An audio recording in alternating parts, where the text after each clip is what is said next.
Halo, selamat datang kembali teman-teman di channel Sarjaya DIY.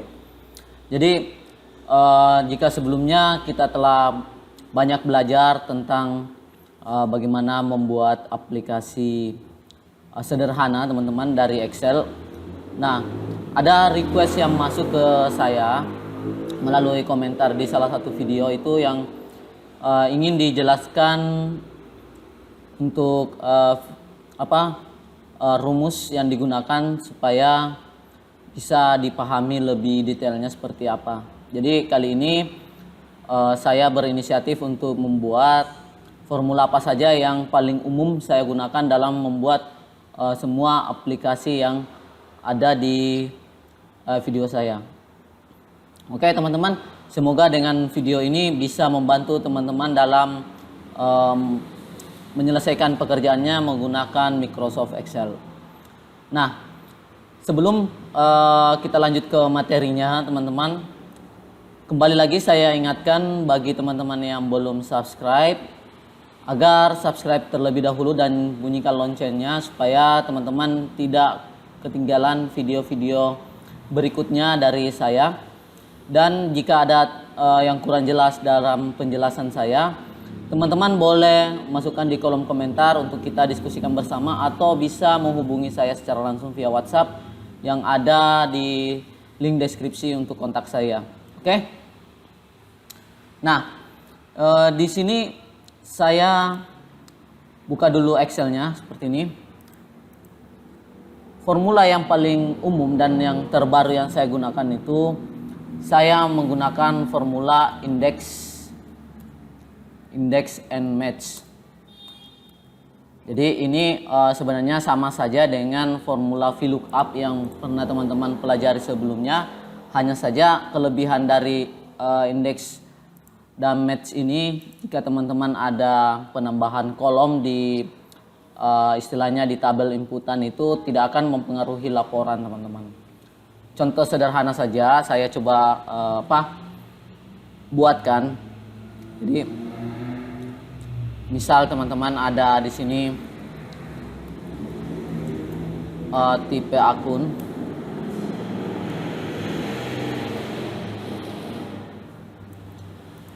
Di sini ada saldo normal.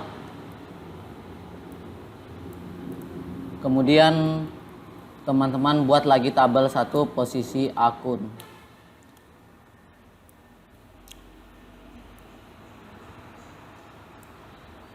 Oke. Nah, ini adalah contoh tabel sederhana saja. Jadi kita akan melihat bagaimana format dalam penulisan formula index and match ini dan serta bagaimana fungsinya. Nanti kita akan lihat bersama. Di tipe akun ini misal kita isi dulu beberapa data saja, kas, kemudian ada bank, piutang, persediaan, pendapatan. Oke, langsung saja ini contoh saja hutang, kemudian modal, pendapatan, dan biaya. Saldo normalnya kita anggap dulu, kita buat dulu ini debit. Oke, kita copy sampai di sini.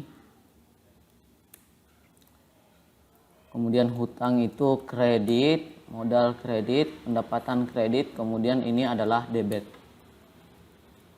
Posisinya misalkan ini neraca. Jadi kita buat sederhana saja dulu. Laba rugi. Nah, untuk menggunakan indeks dan match ini teman-teman perlu memberikan, kalau saya sih sebenarnya perlu memberikan penamaan supaya teman-teman dimudahkan dalam pemilihan range-nya nanti. Jadi di sini saya tandai dulu, misalkan ini tipe akun, kita buat nama saja di name box-nya ini. Kita beri nama tipe. Penamaan ini bebas, mau menggunakan huruf besar, huruf kecil, kemudian asalkan jangan menggunakan spasi teman-teman. Lalu enter. Nah, untuk saldo normal di sini teman-teman bisa isi misalkan saldo. Jadi ingat jangan menggunakan dua huruf, hindari penggunaan dua huruf saja karena itu bisa jadi akan sama dengan yang ada di sini kolom D, F. Jadi gunakan lebih dari dua huruf. Misalkan ini SLD, N, saldo normal. Kemudian ini posisi. Jadi setelah teman-teman lakukan penamaan ini, teman-teman bisa cek terlebih dahulu. Jadi di sini ada 3. Kalau teman-teman pilih, maka otomatis yang diblok sesuai dengan yang kita berikan nama. Jadi ini mempermudah teman-teman. Oke. Nah, sekarang bagaimana cara menggunakannya? Di sini teman-teman misalkan tipe akun, teman-teman copy saja. Jadi di sini kita paste value, transpose untuk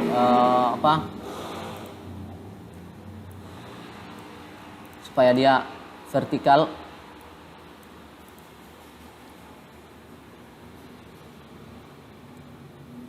Kita atur dulu kolomnya. Jadi tinggal teman-teman pergunakan seperlunya. Jadi gunanya dari fungsi dari index and match ini untuk mengambil data di kolom tertentu yang teman-teman gunakan satu sebagai patokannya. Jadi satu sumber datanya, nanti data itu yang akan dicari apa lanjutannya dari tabel-tabel berikutnya.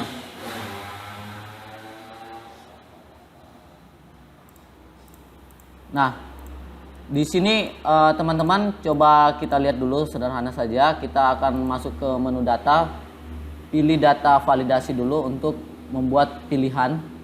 Jadi ada listnya seperti ini. Listnya ini kita blok saja teman-teman dari sini. Oke. Lalu kita oke saja. Di sini muncul list teman-teman. Oke. Nah, logika yang kita inginkan misalkan kalau kita mengisi di sini tipe akunnya kas, maka harusnya secara otomatis akan mengambil saldo normal dan posisi akun tersebut. Nah, kita coba dulu. Kita menggunakan index and match. Jadi sama dengan format penulisannya sederhana teman-teman. Cukup buat saja index seperti ini, baru tab atau klik saja supaya atau ketik manual saja indeks buka kurung. Kemudian array-nya itu teman-teman yang mau diindeks kita akan ambil saldo normal. Berarti di sini SLDN. Jadi ini untuk row-nya teman-teman. Jadi ini kan teman-teman lihat otomatis terblok.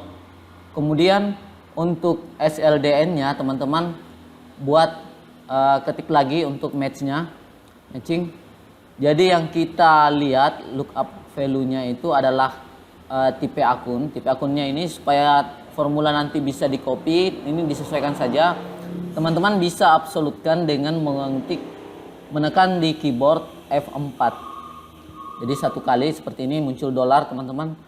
Lalu batasi dengan pemisahnya titik koma atau teman-teman kalau sama dengan laptop saya pengaturannya itu menggunakan koma saja. Lalu lookup array-nya itu kita ambil di tipe seperti ini. Jadi di sini teman-teman sudah bisa lihat hasilnya. Jadi tipe akun saldo normal. Nah, di sini teman-teman pilih saja 0. Lalu tutup kurung 2 kali. Lalu enter teman-teman. Maka otomatis akan terambil yang debit. Kita copy saja. Kita ganti. Jadi ini kemudahannya nanti tinggal ganti saja namanya. Yang kita akan ambil adalah posisi. Kita tap. Oke. Jadi seperti ini. Lalu teman-teman enter. Nah, jika teman-teman pilih misal hutang, maka otomatis kredit ini akan terambil datanya. Ini adalah penggunaan sederhana dari formula index and match. Dan ini paling banyak saya gunakan di pembuatan aplikasi-aplikasi saya, utamanya aplikasi yang misalkan teman-teman kalau lihat Excel VS01 yang sudah berbayar itu yang disempurnakan itu menggunakan index and match.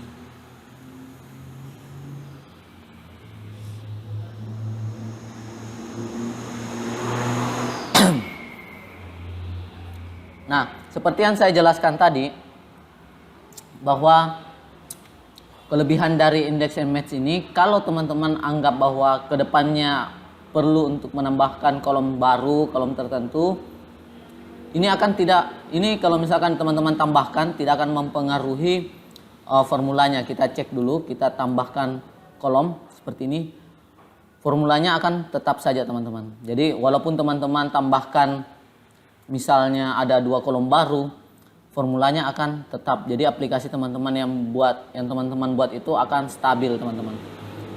Oke. Nah, bagaimana jika teman-teman menggunakan formula VLOOKUP? Formula yang umum lagi teman-teman seperti ini. Saya copy dulu. Kemudian di sini kita ganti formulanya. Jadi kalau VLOOKUP teman-teman harus buat nama tapi dengan memblok seluruh tabelnya, kolom-kolom yang ada di tabel, seluruh kolom yang ada di tabel, kemudian yang jadi patokan harus berada di kolom pertama. Jadi seperti ini, tipe akunnya ada di kolom pertama. Kalau misalkan teman-teman mau menjadikan patokannya adalah posisi akun, teman-teman harus pindahkan dengan memindahkan pilihannya ke sini. Jadi ini kalau teman-teman ingin menggunakan posisi akun ini datanya sebagai tabel untuk VLOOKUP-nya. Tapi karena di sini contohnya itu kita menggunakan tipe akun. Jadi tipe akun ini kita langsung pergunakan saja. Di sini kita blok dulu. Kemudian saya berikan nama ini adalah data. Lalu kita enter. Saya ubah dulu formatnya itu sama dengan, jadi VLOOKUP. Jadi ada VLOOKUP di sini. Lookup value-nya itu adalah pendapatan yang dipilih di atas ini. Kemudian tabelnya itu tabel pengambilannya ada di data. Jadi ini otomatis akan terblok sesuai namanya. Lalu titik koma atau koma saja teman-teman. Kolomnya yang kita ambil adalah kolom nomor 2. Lalu teman-teman pilih 0 saja, titik 0 saja. Lalu tutup kurung dan enter. Jadi seperti ini kita enter. Kita copy kembali teman-teman. Di sini kita atur dulu. Ini bergeser karena tidak diabsolutkan tadi. Jadi seperti ini. Kemudian data kolom ketiga. Jadi perhitungannya mulai dari di sini. B itu adalah kolom pertama, kolom kedua, kolom ketiga. Jadi seperti ini kita enter.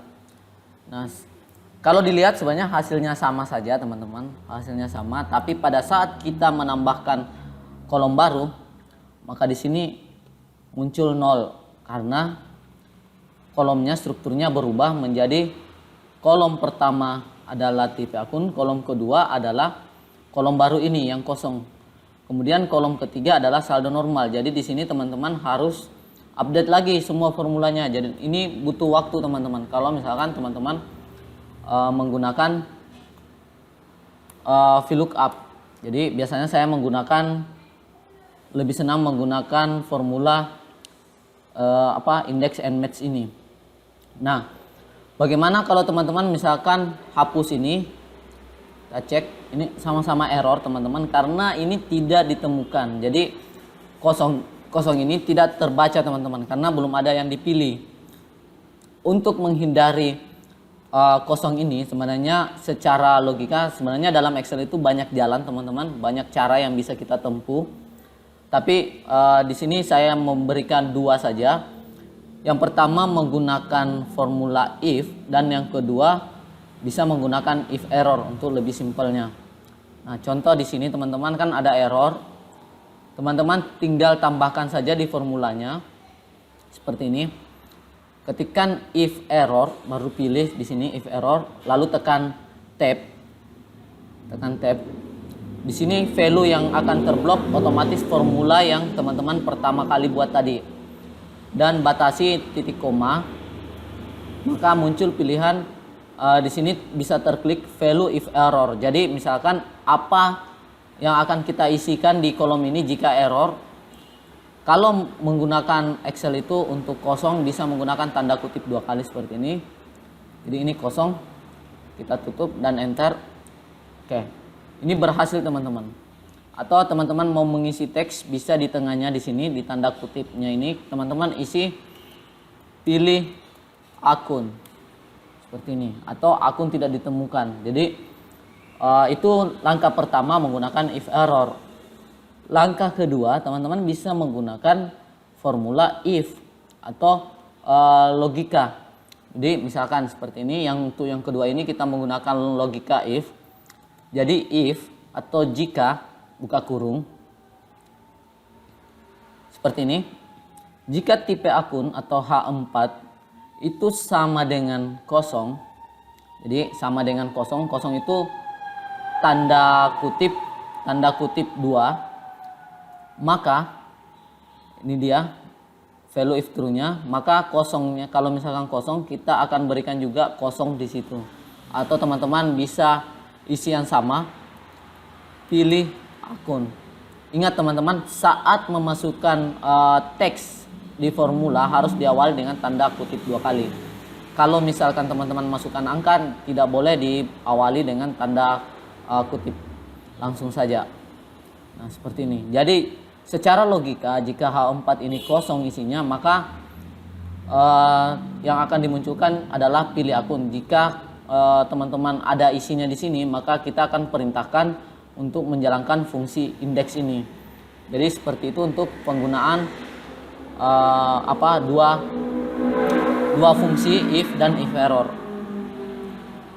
Masing-masing ada kelebihan dan kekurangan. Kalau misalkan teman-teman anggap bahwa kedepannya tidak akan lagi ada pembaruan atau misalkan tidak ada lagi kondisi yang perlu diisikan di sini, maka cukup menggunakan if error. Tapi kalau misalkan teman-teman menginginkan kondisi lain, misalkan jika ini tidak diisi, kemudian teman-teman mau menambahkan formula baru lagi, misalkan jika ini tidak diisi dan isinya bukan angka, misalkan begitu, maka di sini kosong itu teman-teman perlu menggunakan logika atau fungsi if, karena dalam fungsi if itu ada 2 kebenarannya. Jika benar atau mengikuti dengan logika yang kita inginkan atau kondisi yang kita inginkan, dan yang kedua jika tidak sesuai dengan kondisi yang kita inginkan, maka apa yang akan dimunculkan di sel yang kita buat tadi formulanya. Jadi seperti itu teman-teman. Nah di sini kalau teman-teman memahami penggunaan dari fungsi if, fungsi if error, kemudian fungsi VLOOKUP dan fungsi index and match, itu setidaknya teman-teman sudah bisa membuat sebuah aplikasi atau untuk mempercepat pekerjaan teman-teman di kantor. Boleh misalkan teman-teman membuat untuk absensi, kemudian teman-teman membuat laporan penjualan, kemudian rekap penjualan atau rekap pembelian, itu teman-teman bisa menggunakan formula yang ada di Excel. Selanjutnya kalau misalkan teman-teman ada data angka, misalkan di sini ada 20, 30, kita buat saja seperti ini. Nah, terkadang saya sering menggunakan formula ini teman-teman, sum if. Jadi ini rumus penjumlahan tapi dengan mengedepankan logika teman-teman. Jadi ada logikanya. Jadi misal seperti ini teman-teman pilih akun. Teman-teman di sini ingin menjumlahkan berapa yang sama. Jadi secara logika sum if itu menjumlahkan kata kunci kita yang akan kita ingin jumlahkan secara otomatis, tapi dengan syarat atau dengan kondisi tertentu. Misalkan kita ingin menjumlah seluruh total penjualan, atau anggap ini adalah penjualan, seluruh penjualan yang hanya debit saja. Jadi yang debitnya saja yang diambil, kredit tidak usah dimasukkan di jumlahnya. Maka formulanya teman-teman sisa masukkan saja, formatnya sama dengan, jadi sum if, oke. Range-nya ini teman-teman bisa pilih. Jadi range-nya ini yang akan kita pilih, kriterianya disesuaikan dengan di sini kita buat saja di bagian atas ini. Oke. Di H2 nanti kita akan isi di situ debit atau kredit. Kemudian yang dijumlahkan adalah kolom ini. Kalau teman-teman tidak memberikan nama, maka otomatis yang muncul C.2C seperti ini. Coba kita enter dulu, tutup kurung, baru enter. Maka 0, kita coba isi di sini di kolom H2-nya debit. Maka otomatis akan dijumlahkan yang ini saja, teman-teman. Semua yang debit ini. Jumlahnya di sini 230. Jadi kalau teman-teman ganti dengan kredit, oke, maka akan dijumlahkan juga secara otomatis. Ini biasanya saya gunakan untuk membuat rekapan saldo. Atau misalkan teman-teman ingin merekap penjualan per sales, atau penjualan per tanggal, atau penjualan per area. Itu teman-teman bisa menggunakan formula sum if ini. Jadi itu yang pertama. Itu yang lanjutannya. Kemudian saya juga biasa menggunakan dalam pembuatan aplikasi saya itu menggunakan rumus count if. Jadi saya memberikan nilai, teman-teman. Jadi misalkan debit ini akan diurutkan. Jadi debit yang pertama, debit yang kedua, debit yang ketiga, debit yang keempat. Seperti ini, teman-teman, formulanya. Sama dengan count if. Oke. Range-nya misalkan teman-teman ambil ini yang pertama. Jadi titik 2. Oke. Setelah teman-teman titik 2, di sini teman-teman absolutkan satu saja. Tekan F4. Lalu teman-teman tambahkan titik koma atau koma saja, teman-teman. Kriterianya ambil yang pertama tadi ini. Jadi seperti ini. Oke, ini nomor 1. Kita akan coba lagi. Kriterianya saya ganti di bagian atas saja, di bagian sini. Kita akan ambil di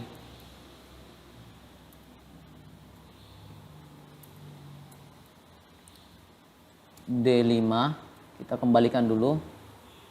Kriterianya itu di sini di kredit, enter.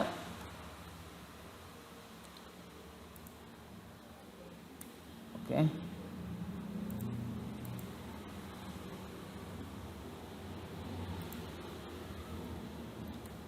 Oke, sorry teman-teman. Sudah benar di sini. Kriterianya kita absolutkan saja.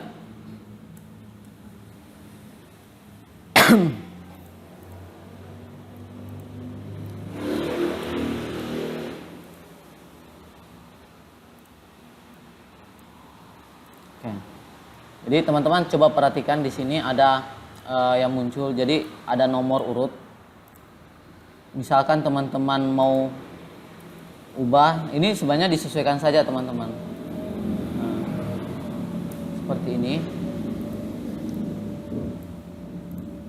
Jadi 1, 2, 3, 4. Kemudian 1, 2, 3. Kemudian ada 5 karena debitnya lagi.